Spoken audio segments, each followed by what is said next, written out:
This is the best iPad. It's not the best iPad you can buy, but it's the best iPad you should buy. Welcome to my review of the iPad Pro from 2021.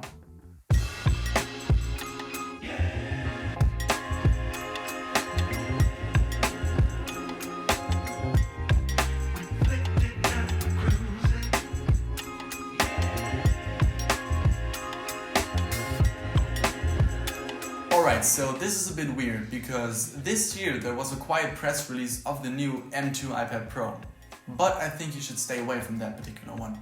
And here's why. Alright, so unboxing it, I got the 11-inch version because I think that the 12.9 inch is just a little bit too big and bulky. Nothing particularly interesting is inside the box. It's beautifully packaged, as usually the case with Apple products.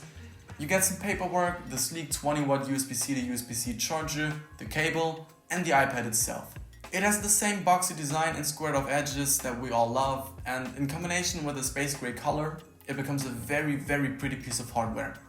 It's made of aluminum, so you can be really confident in holding it, and I won't go jerry-rig everything on it and try to snap it in half, but I believe you could. Now, in real world use, your biggest risk is probably accidentally sitting down on it and bending it or cracking the display, and I'm definitely gonna jinx myself here, but I think if you're just a little bit careful, then that's not a big issue or not a big risk that you're facing. The 7540 mAh battery is very good for battery life. Apple claims it's good for approximately 10 hours, and I'd say that's about accurate, depending on what you do, of course. If you just draw or take notes on your iPad, then you're easily gonna get that, but if you do anything more intense, like edit photos and videos, you will drain it a little bit more quickly. When I start my day with 100% battery in the morning, take my iPad to college with me, sit in class for 4 hours, 2 hours on the train, then get back home, I have maybe about 70-80% battery left. Then doing some after class studying, it may get down to 50% if I really study a lot. But it's nice to know that theoretically, if you didn't do anything besides taking notes in class on your iPad, you would only have to charge it about twice a week. But then again, if that's all you do on your iPad Pro, then you're not gonna need an iPad Pro. Then you're better off with the regular iPad, the iPad Air for example. Any other iPad would probably be a better choice than the iPad Pro. The quad speakers are incredible for the size of this thing, and listening to them ruins you for any other tablet, and especially for phone speakers, because they sound really good. Don't distort much, get reasonably loud, and most impressively, have actual bass, which you don't get on a whole lot of phones. Of course, the 12.9 inch sounds even better because it has more room to work with for better and bigger speakers. And I don't think I have to mention how the screens are best in class as well, especially the mini LED on the 12.9 inch display. The microphones are also very impressive, and I'm actually using the iPad to record the audio you hear on this very video. And as a reference, this is what the unedited audio sounds like straight out of the iPad. And this is what it sounds like after a little bit of tweaking. I apologize for the echoing in this room, by the way. It's not yet fully sound controlled, so I'm trying to get better at that. But for now, that's what we're stuck with. But this is what the iPad sounds like.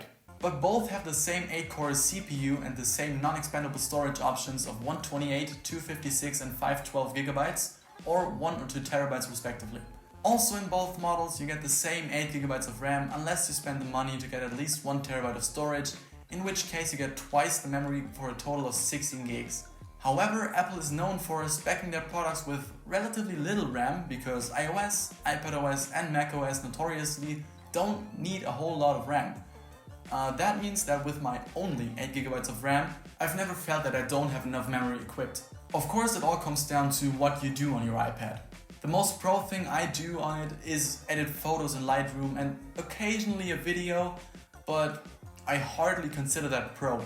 I'm still waiting for DaVinci Resolve to be released for iPadOS because that's what I edit my videos on, and I want to try it out on a longer video like this to really test the limits of the M1.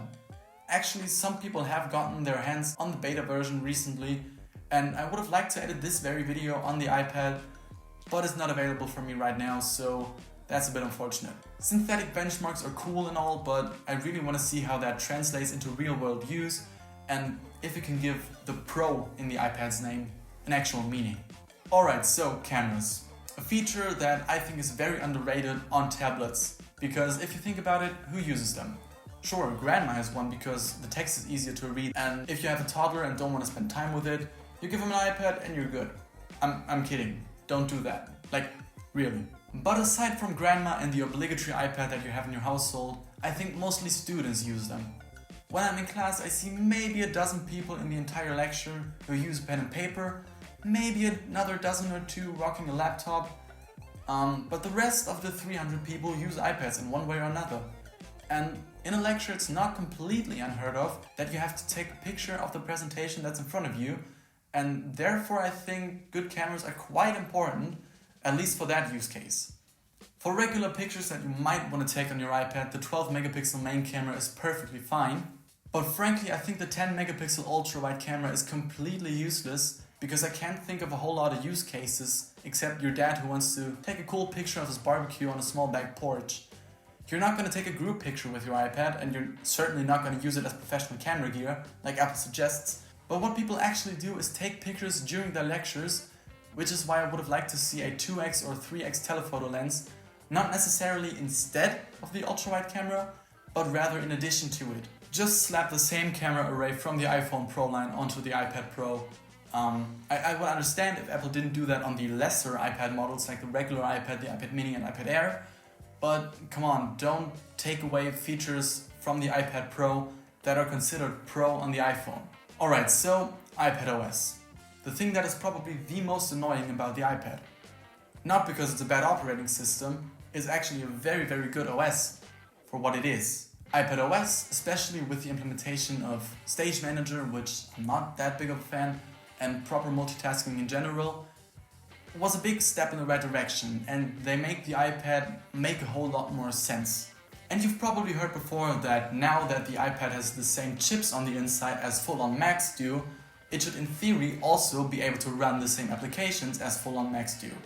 But Apple decides to cram all this insane performance into the form factor of an iPad Pro and then bottleneck it themselves by not supporting Pro apps like Final Cut Pro, for example. I mean, it makes sense from Apple's point of view, because if you could get the same performance for less money with a touchscreen and pencil support, why would you spend the money on an iMac or a MacBook? But it's still very annoying to know that the iPad would be, in theory, capable of so much more, but you're unable to get that performance.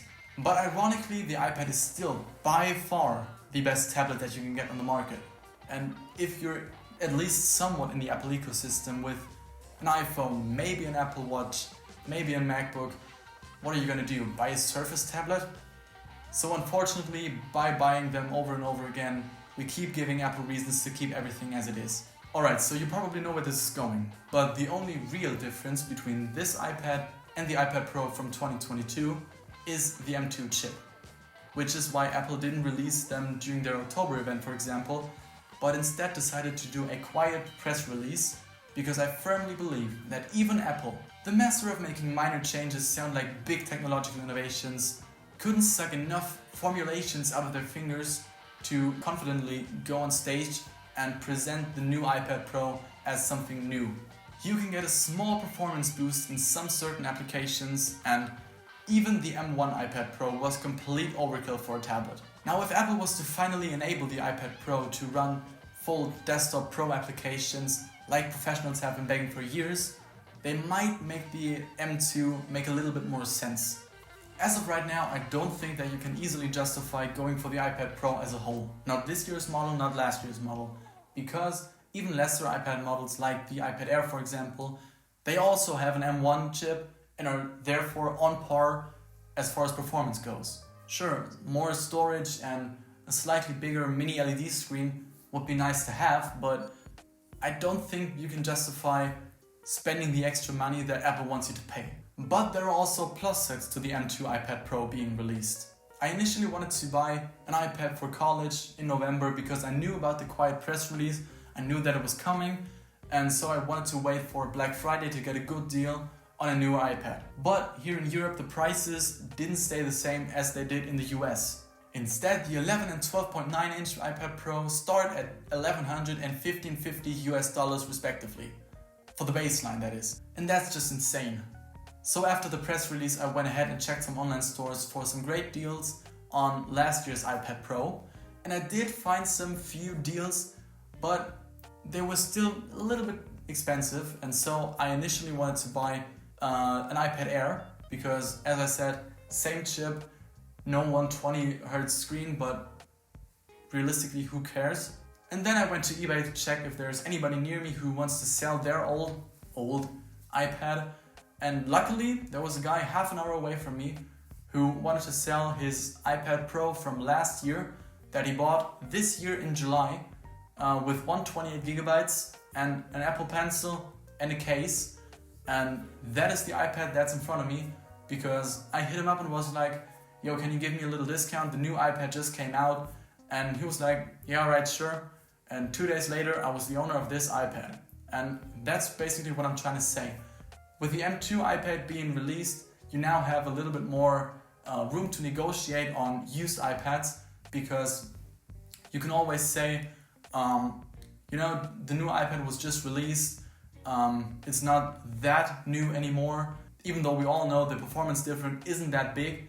Not everybody who sells their old iPad knows that, so you might be able to get a good deal on that, because for the Apple Pencil 2nd generation, this iPad and the case that it's in, I paid just shy of $800. And that is a very, very unbeatable price, considering that the new M2 iPad Pro, straight from Apple, starts at $1,100. So I spent $300 less, got an iPad with basically the same performance, an Apple Pencil 2nd generation, a case, and the iPad itself is also in very, very good condition, because it's always been in the case, it hasn't been used that much, so it is basically the best thing that could have happened to me.